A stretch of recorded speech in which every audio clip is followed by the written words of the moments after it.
Hello my dear soulmates. നിങ്ങളെ അവഗണിക്കുന്ന ആളോട് നമുക്ക് തിരിച്ച് എന്തൊക്കെ കാര്യങ്ങൾ ചെയ്യാം എന്നാണ് ഈ ഒരു വീഡിയോ. നമുക്ക് വീഡിയോയിലോട്ട് പോകാം. നിങ്ങളോട് ഒരുപാട് സ്നേഹം ഉണ്ടായിരുന്ന ഒരു വ്യക്തി പെട്ടെന്നൊരു ദിവസം വന്നിട്ട്, എനിക്ക് നിന്നോട് സംസാരിക്കാൻ ഇപ്പോൾ താല്പര്യമില്ല, എനിക്ക് സമയമില്ല, ഞാൻ ഒരുപാട് ബിസിയാണ് എന്ന് പറഞ്ഞ് ആദ്യം തുടങ്ങും. പിന്നീട് എന്താവും, അത് ബ്രേക്കപ്പിലോട്ട് പോകും. നിങ്ങൾ കെഞ്ചും, അയ്യോ എന്നെ വിട്ടിട്ട് പോവല്ലേ, എന്നെ വിളിക്കുക, എന്നെ മെസ്സേജിന് റിപ്ലൈ ചെയ്താൽ അറ്റ്ലീസ്റ്റ് ഒരു ദിവസം എപ്പോഴെങ്കിലും എന്നെ ഒന്ന് വിളിച്ചാൽ മതി എന്നൊക്കെ നിങ്ങൾ പറയും. പക്ഷേ അതൊന്നും കേൾക്കാതെ അവർ നിങ്ങളെ ഇട്ടിട്ട് പോകും. ഈ ഒരു അവസ്ഥയിൽ നിങ്ങൾ ഒരുപാട് സഫർ ചെയ്യേണ്ടി വരും. ഏതൊരു റിലേഷൻഷിപ്പിലും നിങ്ങൾ first of all over caring കൊടുക്കാതിരിക്കുക. ഓക്കെ, നിങ്ങൾ രാവിലെ വിളിക്കുന്നു, ഉച്ചയ്ക്ക് വിളിക്കുന്നു, വൈകിട്ട് വിളിക്കുന്നു, രാത്രി വിളിക്കുന്നു, മെസ്സേജസ് അയക്കുന്നു, ഇമോജി അയക്കുന്നു, വീഡിയോ കോൾ ചെയ്യുന്നു, എല്ലാം ചെയ്യുന്നു. പക്ഷേ പെട്ടെന്ന് അവരുടെ ഒരു മാറ്റം, അത് നിങ്ങളിൽ വലിയ ഇമോഷണലി വലിയൊരു മാറ്റമായിരിക്കും നിങ്ങൾക്ക് സംഭവിക്കാൻ പോകുന്നത്.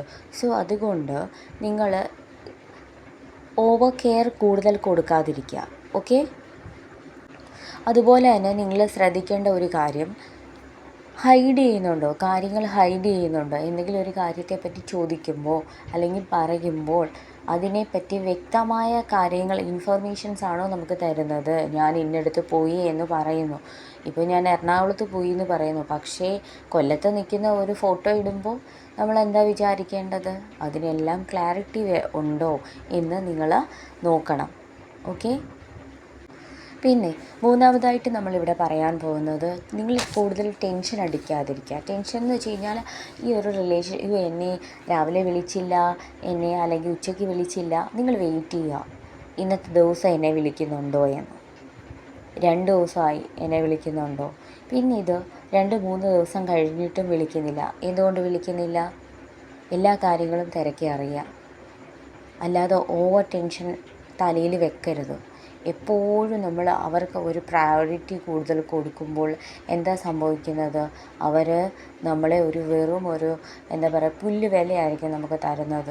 നമ്മൾ പുറകെ ചെല്ലുമെന്നുള്ള ഒരു വിശ്വാസത്തിന് പുറത്ത്, ഇവനെ എപ്പോൾ വേണമെങ്കിലും വിളിച്ചാൽ മതി, അല്ലെങ്കിൽ ഇവളെ എപ്പോൾ വേണമെങ്കിലും എനിക്ക് വിളിക്കാം, അപ്പോൾ എല്ലാം ഫോൺ എടുക്കും.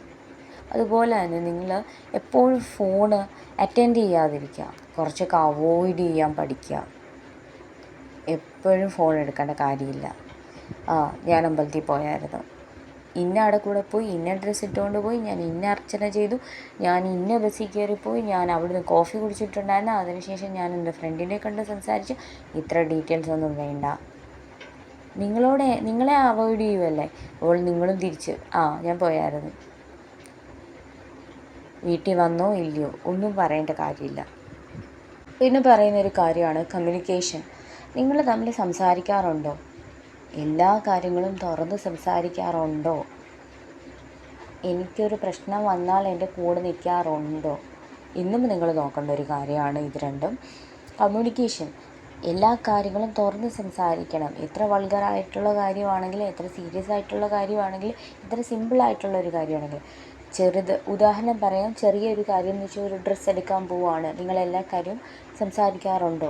എനിക്കറിയാം. ഇപ്പോൾ ഒരാളെ പറ്റി ഗോസിപ്പ് എന്ന് പറഞ്ഞാലും അതെനിക്കറിയാം, മനസ്സിലായോ, അത് മനസ്സിലാക്കാനുള്ളൊരു സെൻസെങ്കിലും വേണമെങ്കിൽ അയാളെപ്പറ്റി, ഓപ്പോസിറ്റ് നിൽക്കുന്ന പാർട്ട്ണറിനെ പറ്റി നിങ്ങൾ നല്ലോണം അറിഞ്ഞിട്ടുണ്ടായിരിക്കണം. അതുകൊണ്ട് ഒരു റിലേഷൻഷിപ്പിൽ അങ്ങോട്ടും ഇങ്ങോട്ടും ഉള്ള കമ്മ്യൂണിക്കേഷൻ വളരെ സ്ട്രോങ് ആയിട്ട് ഉണ്ടായിരിക്കണം. അല്ലാതെ നിങ്ങളിങ്ങനെ കമ്മ്യൂണിക്കേഷൻ ഗ്യാപ്പ് ഇടുവാണെങ്കിൽ ഈ ഒരു റിലേഷൻഷിപ്പ് ഗ്രാജ്വലി സ്റ്റോപ്പ് ആവും. കാരണം അങ്ങോട്ടും ഇങ്ങോട്ടും ഉള്ള ആ ഒരു സ്നേഹം, അങ്ങോട്ടും ഇങ്ങോട്ടും സംസാരിച്ചാലല്ലേ ഒരു റിലേഷൻഷിപ്പ് കൂടുതൽ എന്താ പറയുക സ്ട്രോങ് ആവത്തുള്ളൂ. അല്ലാണ്ട് മിണ്ടാതെ ഇരുന്ന് കഴിഞ്ഞാലോ അങ്ങോട്ടും ഇങ്ങോട്ടും വെറുപ്പാവും, പിന്നീട് എന്താവും, ശീലമാവും, പിന്നെ പോയാലും കുഴപ്പമില്ല എന്നാവും. ഈ സ്നേഹം ഇല്ലാതാവുമ്പോഴാണ് സത്യം പറഞ്ഞാൽ പ്രയോറിറ്റിയും കുറയുന്നത്. ഓക്കെ. ഈ ഓപ്പോസിറ്റ് നിൽക്കുന്ന ആൾ പറയുന്നുണ്ട്, നീ ഒരുപാട് മാറിപ്പോയി, ഞാൻ വിളിക്കുമ്പോൾ നീ എൻ്റെ ഫോൺ എടുക്കുന്നില്ല, നീ പണ്ട് ഇങ്ങനെ ഒന്നും അല്ലായിരുന്നു, എന്നോട് ഒരുപാട് സ്നേഹമുള്ള ആളായിരുന്നല്ലോ, ഇപ്പോൾ എന്താ പറ്റിയത്? അയ്യോ അത് എനിക്ക് ഒരുപാട് വർക്കുണ്ട്, എനിക്ക് വർക്കിൻ്റെ ടെൻഷനാണ്, എനിക്ക് അവിടെ പോകണം, എനിക്ക് ഇവിടെ പോകണം, പിന്നെ എനിക്ക് ഒരുപാട് ഫാമിലി പ്രോബ്ലം ഉണ്ട്. നേരത്തെ ഉണ്ടായിരുന്നല്ലോ ഫാമിലി പ്രോബ്ലം, നേരത്തെ ഉണ്ടായിരുന്നല്ലോ ജോലി, അന്നൊക്കെ എനിക്ക് മെസ്സേജ് അയക്കാൻ സമയം ഉണ്ടായിരുന്നല്ലോ, ഇപ്പം എന്തു പറ്റി? പ്രയോറിറ്റി കുറഞ്ഞു, താല്പര്യമില്ല, അല്ലെങ്കിൽ വേറൊരാളെ കിട്ടിക്കാണും. എന്തെങ്കിലും നമ്മൾ തുറന്ന് സംസാരിക്കുവാണെങ്കിൽ ഒന്നും മിണ്ടാതിരിക്കും. ഇങ്ങനെയുള്ളവർ, നമ്മളെ അവോയ്ഡ് ചെയ്യുന്നവർ എന്ത് ചെയ്യുമെന്നറിയോ? മിണ്ടാതിരിക്കും. അല്ലെങ്കിൽ എന്ത് ചെയ്യുമെന്നറിയോ? നമ്മളെ ബ്ലെയിം ചെയ്യും. നിൻ്റെ തോന്നലാണ്, അയ്യേ ഞാൻ അങ്ങനൊന്നും അല്ല, അല്ലെങ്കിൽ ചുമ്മാ ചിരിച്ച് അത് തള്ളിക്കളയും. എന്ത് കാര്യമുണ്ടെങ്കിലും പരസ്പരം സ്നേഹിക്കുന്നവർ തുറന്ന് സംസാരിക്കുക, അത് ക്ലാരിറ്റി ചെയ്യുക, അത് ക്ലിയർ ആക്കണം, ചെറിയ കാര്യമാണെങ്കിൽ പോലും. ഓക്കെ.